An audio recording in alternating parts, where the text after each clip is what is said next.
Masyarakat mengapresiasi rencana pemekaran wilayah di Papua. Dengan adanya kebijakan tersebut, maka pembangunan akan berjalan lebih cepat, sehingga tanah Papua akan lebih maju, sejahtera, dan damai. Rencana pemekaran provinsi di Papua dan Papua Barat adalah bagian dari upaya pemerintah untuk memeratakan pembangunan di sana. Selama ini, pelayanan publik hanya terpusat di ibu kota provinsi saja. Pemerintah berharap melalui pemekaran wilayah ini, pelayanan kepada masyarakat akan terdistribusikan ke berbagai penjuru. Jika pelayanan sudah merata, maka rakyat yang akan diuntungkan, sehingga Papua akan lebih maju, sejahtera, dan damai. Pada dasarnya pemerintah pusat ingin memajukan wilayah Papua agar maju, sejahtera, dan damai. Namun pemerintah mengalami kesulitan. Kenapa? Karena masih banyak masyarakat Papua yang hidup di daerah-daerah yang tidak terjangkau. Ini disebabkan karena luasnya wilayah Papua, sehingga masyarakat tersebut sulit untuk dijangkau dalam pelayanan publik. Karena pelayanan publik yang sulit itu disebabkan oleh geografis yang jauh dan besar, di mana wilayah Papua yang luas, sehingga masyarakat khususnya orang asli Papua mengapresiasi kebijakan pemekaran provinsi yang diambil oleh pemerintah pusat. Jadi dengan pemekaran di provinsi Papua, di Pulau Papua, dinilai sebagai suatu kebutuhan yang harus segera diprioritaskan oleh pemerintah pusat. Dengan pemekaran provinsi di Papua, ini menurut saya itu merupakan suatu langkah yang strategis untuk ditempuh pemerintah pusat demi percepatan pembangunan agar terwujudnya suatu tatanan kehidupan masyarakat Papua yang maju, sejahtera, dan damai. Jadi, pada hakikatnya, pemekaran daerah otonom baru lebih ditekankan pada aspek pendekatan pelayanan pemerintah dalam rangka meningkatkan kesejahteraan masyarakat di wilayah Papua. Tentu saja dengan pemekaran suatu daerah merupakan suatu cara atau model pendekatan untuk mempercepat dan mempermudah akselerasi.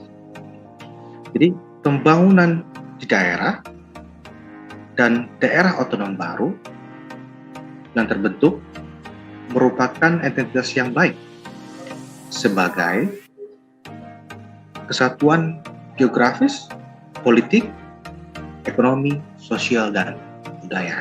Jadi itulah pendapat saya. Terima kasih. Demikianlah tadi opini terkait pemekaran Papua guna memperdalam pembahasan. Nah, mendukung suksesnya pemekaran wilayah Papua demi percepatan pembangunan menuju Papua maju, sejahtera, dan damai. Pembangunan berkelanjutan yang merata adalah hal utama dari peningkatan kesejahteraan di suatu wilayah. Namun tidak dapat kita pungkiri bahwa luasnya suatu wilayah adalah sebuah tantangan terkait pemerataan kesejahteraan. Pemekaran Papua untuk percepatan pembangunan yang dimana merupakan tema kita pada hari ini, merupakan langkah yang diambil pemerintah pusat untuk meningkatkan pemerataan dan percepatan pembangunan dengan berdasarkan berbagai faktor pertimbangan penting. Salah satunya adalah peran pemerintah yang akan jauh lebih dekat dengan masyarakat. Secara terpadu, hal ini akan dinilai lebih memiliki fokus pada pemenuhan kesejahteraan masyarakat. Lalu bagaimana dinamika perkembangan yang terjadi? Nah, saat ini telah bergabung bersama kita Bung Hidayat Almardi, SEMSI dari IKA Lemhanas. Baik, Bung Hidayat, terima kasih nih udah mau bergabung bersama Bicara News Network. Oke, siap. Selamat sore semua. Selamat sore semua, Pak. Baik, Bung Hidayat, bagaimana Bung Hidayat ini melihat terkait pemekaran wilayah Papua? Apakah hal ini merupakan upaya pemerintah pusat dalam mengakomodir salah satu agenda utama Indonesia, yaitu isu percepatan pembangunan yang berkelanjutan di Papua?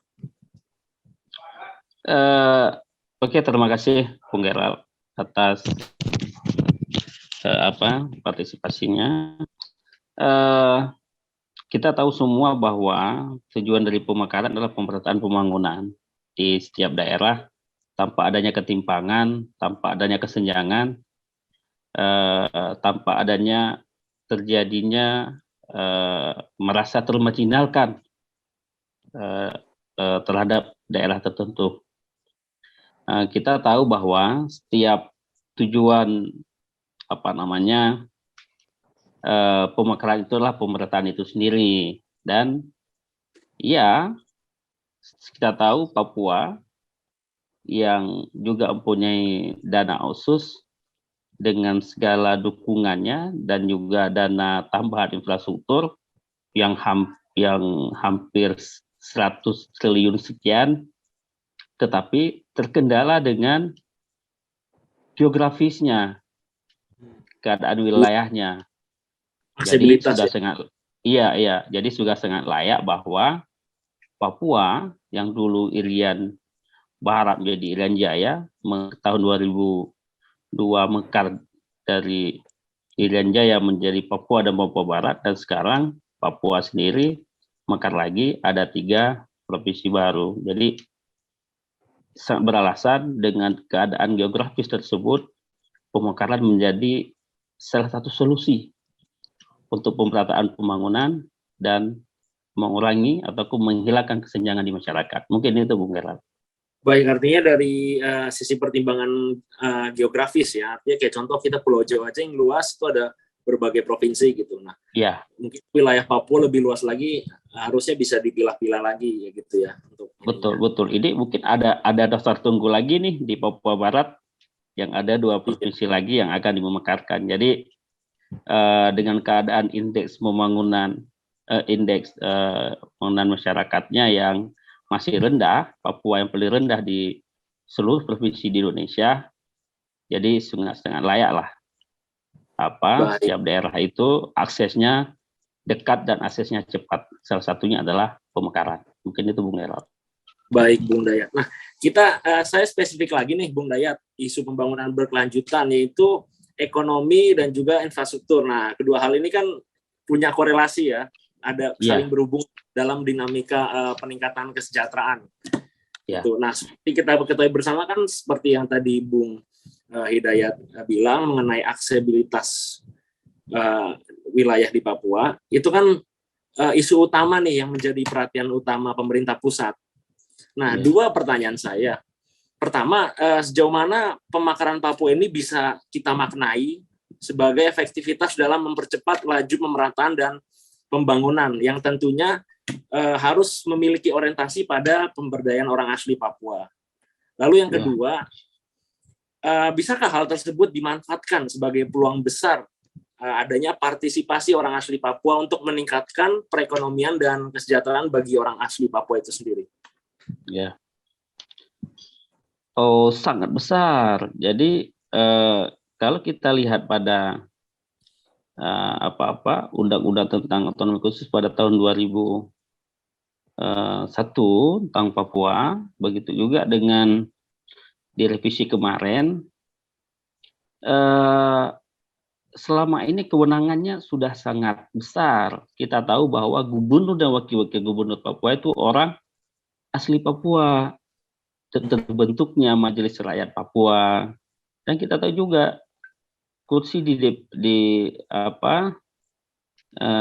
DPR provinsi itu juga harus orang asli Papua, dan dengan adanya dana otonomi khusus itu sendiri. Jadi selama ini orang asli Papua lah yang mereka mengelola diri begitu.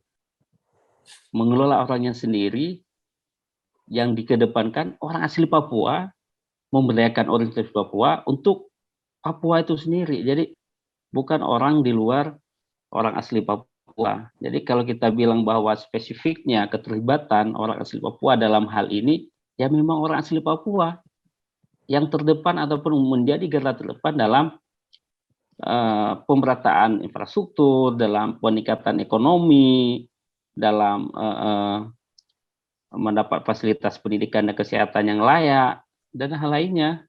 Jadi tidak ada alasan besar terjadinya ya, ketimpangan itu. Jadi sebuah peluang besar ya yang bisa dimanfaatkan ya. Iya, yang selama ini mungkin hanya ada 2 provinsi di pulau tersebut, bertambah 3 lagi. Jadi keterlibatan orang asli Papua dalam pembangunan mereka sendiri itu ya sangat besar. Baik, Bung Dayat. Oke, lalu kita lanjut ke masalah pelayanan publik nih, Bung Hidayat. Kita kan bicara pemekaran wilayah tuh, maka relevan nih kalau kita berbicara terhadap efisiensi tata kelola fungsi pelayanan publik di masing-masing wilayah Papua pada masa yang akan datang. Nah, bagaimana Bung Hidayat ini melihat, akankah kontrol geografis yang lebih spesifik ini dapat efektif meningkatkan peran dan fungsi pemerintah daerah setempat untuk lebih baik lagi dalam melayani masyarakat Papua? Bagaimana Bung Hidayat melihat hal ini?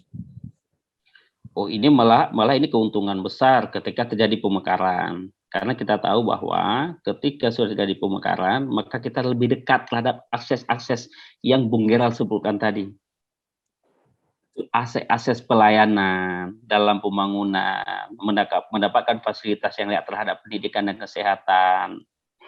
Jadi hal-hal seperti inilah yang akan menghilangkan segala kesenjangan sosial. Dan bahasa lain bahwa tidak akan merasa termarginalkan. Hal ini juga didukung dengan keadaan geografisnya Papua itu sendiri, yang banyaknya perbukitan, yang banyaknya pergunungan, yang kabupaten ataupun kotanya berada di ribuan di atas meter di atas permukaan air dan hal lainnya. Jadi ini malah lebih dekat begitu. Begitu juga dalam hal menyampaikan aspirasi segala kebutuhan masyarakat. Jadi apa ya, kalau selama ini mungkin jaraknya yang cukup jauh, sekarang ya akan lebih dekat lagi. Jadi setiap masyarakat bisa menyampaikan melalui provinsi mengelola hanya kabupaten kota yang dulu dengan luas wilayah yang cukup besar, ya kan, dengan anggaran mungkin yang terbatas, tapi sekarang dengan pemekaran dengan bertambah 3 lagi provinsi hanya mengelola di bawah rata-rata di bawah 10 ya, hanya 5, 6 dan 8 kabupaten. Saya rasa itu juga cukup layak ya, dan cukup ini harapan besar bagi kita yang tidak akan terjadi lagi ketimpangan pembangunan di setiap provinsi di Indonesia. Begitu Bung Gerald. Iya, saya jadi kepikiran nih Bung Hidayat. Ini kalau pandangan saya itu kayak ini ya, kayak misalnya di suatu kelas nih, ada 50 murid sekolah dasar, itu akan lebih efektif kalau yang mimpin per kelompok itu ada 5 orang ya, jadi 5 orang dibagi berapa, jadi kan lebih banyak ya ketimbang 1 orang yang mimpin. Kira-kira gitu nggak sih Bung Hidayat? Iya betul, karena kalau hanya 5 orang ya kita mampu semua kita kontrol begitu. Kita jadi tahu kalau pencapaiannya. Satu ketua kelas mimpin 50 orang dibagi kelompok 5 gitu, terus ada satu kan lebih efektif. Mungkin gitu ya Bung Hidayat ya? Iya, pasti lebih efektif. Kalau 50 orang hanya 1 orang yang kontrol, kita kan gak cukup waktu dalam beberapa jam itu kan. Mengetahui semua kekurangannya di sini, ini tertinggalnya di sini, ada terjadi masalahnya di sini. Tapi kalau hanya beberapa kabupaten yang dikelola oleh satu kepala daerah, yaitu gubernur, saya sangat berkeyakinan itu mampu dikelola dengan baik. Baik, Bung Hidayat, bagus sekali lah. Ini pertanyaan terakhir dari saya. Kita agak lebih mendalam lagi mengenai isu keamanan nih, Bung Hidayat. Secara spesifik kita berbicara mengenai keamanan insani, atau kalau di dalam hubungan internasional itu istilah disebut human security. Nah, sejauh mana kemudian pemekaran wilayah Papua ini bisa berdampak pada jaminan pemenuhan kebutuhan dasar orang asli Papua, sehingga ke depannya akan terus makin tercipta situasi dan iklim yang tentram di wilayah Papua. Pemekaran seharusnya menjadi momentum mensejahterakan rakyat. Jadi dengan dana otsus yang sangat besar, ya kan, yang penting adalah efektif dan efisien dalam pembangunan itu sendiri, dengan menggunakan dana otsus yang ada dengan anggaran APBD-nya yang juga mungkin lumayan. Jadi seharusnya dengan dana yang cukup besar, sokongan dari pusat yang cukup besar terhadap Papua, tidak terjadinya kesenjangan-kesenjangan ini. Kalau tidak terjadi kesenjangan, sudah barang pasti pemekaran ini dengan pemekaran ini akan menjadi titik awal meningkatnya stabilitas keamanan di Papua. Jadi kalau tidak terjadi kesenjangan, selama ini kan mereka merasa termarginalkan, pembangunan, ketimpangan dan hal lainnya, keadaan sosial di masyarakatnya, dengan pendapatan ekonomi yang tidak stabil. Jadi kalau dengan pemekaran inilah semua hal itu bisa dijawab dengan baik, maka pemekaran menjadi solusi yang sangat efektif untuk meningkatkan stabilitas keamanan di tanah Papua. Begitu, Bung Era. Dan juga pemenuhan kebutuhan dasar mereka ya. Iya, tapi kalau dikelola dengan baik ya sudah barang pasti hal-hal yang selama ini terjadi, teriakan-teriakan kemerdekaan dan hal lainnya itu tidak akan terjadi lagi. Itu saja saya rasa. Baik, terima kasih Bung Hidayat sudah Siap. mau bergabung bersama Bicara News Network. Terima kasih sekali. Oke, saya tutup dengan tema kita hari ini, pemekaran Papua demi percepatan pembangunan menuju Papua maju, sejahtera dan damai. Harapan kita semua di dalam diskusi ini bahwa kiranya pemekaran Papua dapat terus memberikan dampak positif, pemberdayaan ekonomi, akses pendidikan dan kesehatan yang terus meningkat, dan juga menghasilkan kesejahteraan khususnya bagi masyarakat asli Papua. Baik, terima kasih Bung Hidayat. Siap. Salam hormat sudah bergabung dengan Bicara News Network. Terima kasih. Assalamualaikum. Waalaikumsalam. Selamat sore.